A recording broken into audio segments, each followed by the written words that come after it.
Hey guys, welcome back with our clay. Today is our clay day, and with our clay, what we're going to be doing today is making a bowl, and it's from a pinch pot. So what you're going to want to do first is you're going to want to take your clay and you're going to want to put it into a nice round ball. So if you have a little piece of clay like this, called a hunk of clay, I'm going to take off just a little bit. You want it to be able to fit inside your hands. If it's really big outside of your hands, it's probably too big. And you're just going to take it and go back and forth. So in your hands, you want to get a nice round circle. You can do this. Try not to put it on the table and bang it, or try not to throw it like that. What you want to do is just kind of take it, move it back and forth. Once you get it into a nice round ball, let's show ours. Circle, hold it up once you're ready. And they might be different sizes, so depending on how much clay you have. Okay, what you're going to do next is you're going to want to put your thumb inside of it. So with your thumb, you want to push it right down in the middle of the circle. So we're going to push it down, and you can even put it on your table and do this if it's easier. You're not going to hurt your thumb, so if you need to take a break and pull it out, you can push it in and then pull it out. You don't want to go all the way to the bottom of the bowl. You just want to go to the kind of the other side, making an opening. So my opening looks like that. Looks like a face with two eyebrows and a mouth. And then what you're going to want to do next is you're going to pinch it. This is called a pinch pot. So being a pinch pot, how you doing, Gavin? You got it? All right, you got your hole?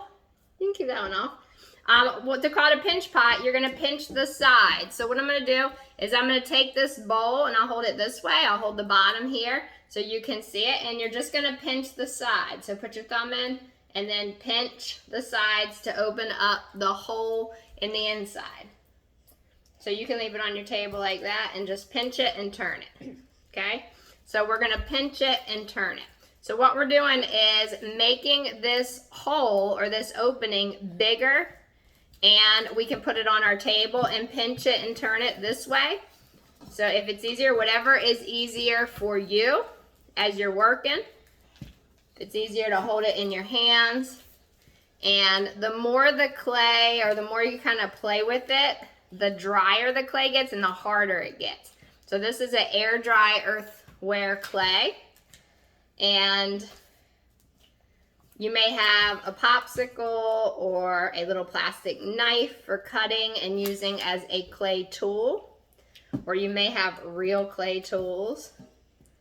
So you're just pinching it to open the sides. Good, perfect.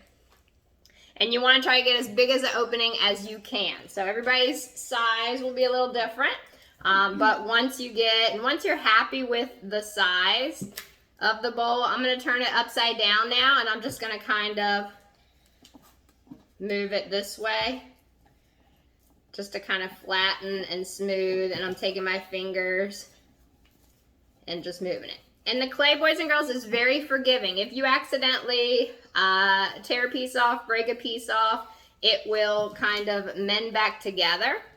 And sometimes you may need just a little pinch of water if it's dry. So, good. Let me see. Good. So that looks great. And then we'll just pinch the sides right there. So that's where it gets its name, the pinch pot. Good. That looks great. And you can even push it down on the table.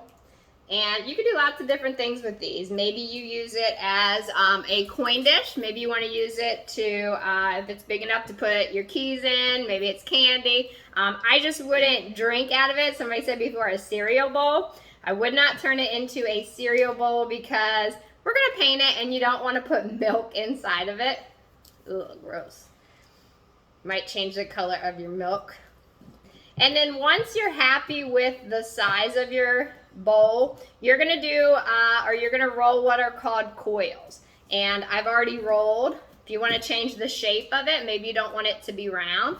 You want it to be like, I'm going to turn mine into a heart shape. So I'm going to kind of shape mine into a heart. And I'm just moving it with my fingers because once I set it to dry, it's going to be that way. So whichever way you want it to be. All right, so I'm going to even go that way. And I did a heart. All right, so we pre-rolled 5 coils. What I'm going to ask for you to do is, while we're in class, if you, oh, he's got a handle looking good. If you can, put your bowl kind of to the side, and I'll come around and check your thickness. But what you can do is take just a little tiny piece, pinch off just about that much that goes in your hands, and you're going to roll it. And Chase, you can use those coils because we already rolled your coils. And you're going to lay it on top. So once you do that, it's going to look like a little worm or a snake. And you're just going to roll it. And then once, boys and girls, it gets longer than your hands, you might have to use 2 hands. So if you have to use both your hands, you can use those coils too there, Gavin. We pre-rolled some to save on time. So you want it to be an even thickness. And you want to make sure your hands are going in the same direction. If one goes this way, one goes that way, what's going to happen to the clay? It's going to break. It's going to rip. It's going to break. So you want to make sure it's a nice consistency, not too thick. That's perfect. And what you're going to do next is you can start to lay it on top. So I'm going to build height to make this grow taller. So that means I'm just going to lay the clay right on top of my shape. Yeah, and you can make it taller if you want. Or these, they made a handle for theirs. You can get creative. Maybe if it's tall enough to what you want. Maybe you want to create something with the extra clay. So maybe you wish to create maybe a letter for your name. Maybe it is a, maybe you do it like a bowl and want to turn it into a turtle, like a turtle shell with turtle head and legs. Gavin's got a little baby turtle that big named River. So that's something you could think about. Maybe you want to create something with the clay that is,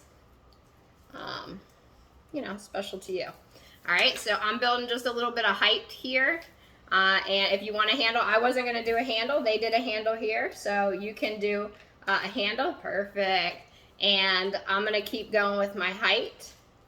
And if you run out of clay, right here, I'm going to run out of clay going to this side. I just pick up another coil, so it's easier just to have your coils ready. And then I'm going to take it and just do one row at a time. And then any clay you add to your clay pot, you want to sort of smash it, mesh it down. And I didn't want to put water on your table because I didn't want them to be too wet. So maybe just with a wet paper towel or just dipping your fingers in, a little bit of water will help. All right, so maybe I want to stop there. It's up to you. You can use the whole class today to build. This is your 1 day of building. Once the clay is all done, it's going to dry in the windowsill for just a couple of days. And then when it's all dry, what we're going to do, boys and girls, is you're going to paint it. So it's going to go into an oven called a kiln. And then after that, you can paint it and you'll take it home the same day. Okay, so some things to be careful about if you are working is make sure that it's not too thin. If your clay is super thin, say if this was my clay and it's really skinny, it might break while it's drying, or it might break in the kiln. So you want to make sure that, and the same goes if it's too thick. So if it's too thick, it might do the same. Some fun shapes that I like to add, I like doing with the coils, I like to coil it in like a snake. So that's just taking it and rolling it into itself. And you can do something like that. And then you can add it to your art piece. Sometimes you get, oh, you can even use it as a lid or a topper. Boom. How'd you make that? I just rolled it in. So if you do that, say for example, if I do that and we add it to Gavin's, maybe we add a little handle or a little nub right here. If you do make a lid to your clay, just do me one favor, make sure that it doesn't sit on top because you don't want it to fall in. Put it on the bottom while it's drying, and that way we know whose is whose, and that way it doesn't kind of bend or change your clay form. Yeah, there you go. Oh, this looks like a C for Chase. You can put that on the top, like a C. So, couple of things. If I want to do a letter, maybe I want to make something for Father's Day, and I put like the letter D Okay, so I'm going to put my clay together to create dad. So maybe make this into a D. Looks like a donut. You can make a donut. So if I make my letters and I want to put it on my clay, I could put it on here. So D-A-D going across there, or mom, or you can do, so if I do that, I'm just going to make sure that I push it in there really good. And then the A is pretty simple. We'll make the A a little bit smaller, and then we just push it down. So anything you do add, just please make sure that you push it down really good. And then we will paint it next week. You can also add stuff to it when the clay is cooked. So there we go, I could put dad. So totally up to you. Lots of fun things you can do. You can create a flower, you can create a rose, you can create hearts, shapes, and then we will paint it next week as we come back to art class. And then you will take it home on the same day. So D-A-D, and we can, you know, have fun with it, boys and girls. If you have extra clay while the class time is happening, boys and girls, you can get creative with your clay. If you want to create something different, something to add to your clay pinch pot, you can do that. Have fun with it, boys and girls. Oh, I love it. Look at their face. Okay, and let's share. If you can, let's see. And I'm going to come around and check on you guys. So I'm so glad to be back. I missed you guys. I love you guys. And I'll see you soon. Bye.